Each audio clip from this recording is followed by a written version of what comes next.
mo ba ang gwapong lalaki to para maging kabiyak mo sa hirap at ginhawa?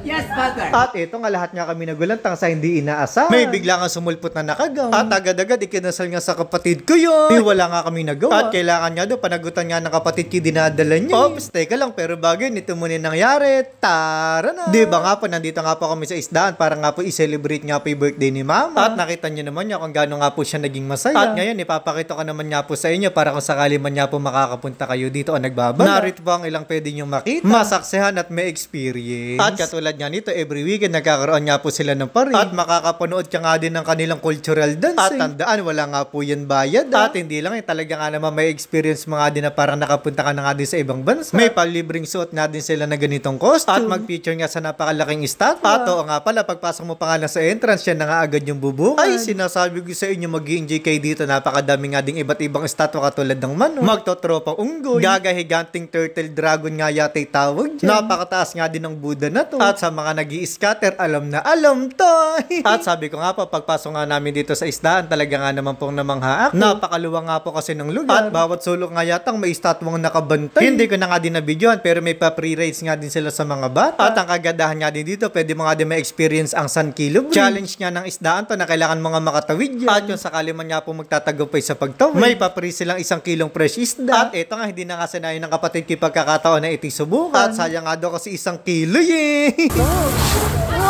Hala, muntik nang mahulog. At hindi lang yun, pwede mga din makasalamuha yung iba't ibang kulay ng isda. O diba, sa pre-entrance pa nga lang at pag-iikot-ikot dito sa loob ng isda, sulit na sulit na. At sa kung pagpupwestuhan naman nga po sa pagkain, wala naman nga din po kaproblema. At kahit ilan nga yata na pupunta dito, kaya nilang i-accommodate. At bukod nga po kasi doon, meron nga din po silang floating restaurant. Tapos kung sa mga pagkain naman nga po pag-uusapan, wala na dapat pag-usapan Grabe nga lang, lahat nga din po nang na-order namin, masasabi kong masarap, lalong-lalo na nga po yung crispy pata. Hindi nakikipaglaban at sobrang lambot. At dito nga lang din ako nakakita ng tinupig na lechong manok. At sana din po maabutan nyo nga din po itong naranasan namin. Mas lalo nga kami nag-enjoy nung lumabas nga itong napakadaming stuff. Sinurpresa at kinantahan nga po kasi nila si Mama ng happy birthday. At ang buong akala nga namin doon na nga po nagtatapos, pero hindi pa. At sa palagi ko parang mga nasa kalahating oras nga din sila nag-perform sa harapan namin.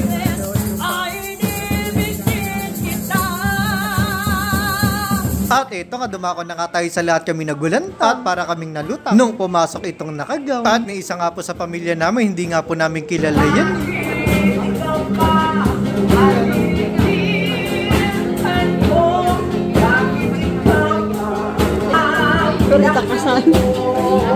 At ayan na nga ba, tama-tama nga po hinala namin na may tinatago nga po yung kapatid ko sa amin. Kaya pala ako palagi nakakulong sa kwarto. Madaling araw na palagi natutulog. At palaging may kausap. At hindi na nga din nakapagtiis yung babae na to na magpakasal nga po sa kapatid ko. Hindi niya na nga po pinakawalan at kesa nga daw pumapunta pa sa iba yun.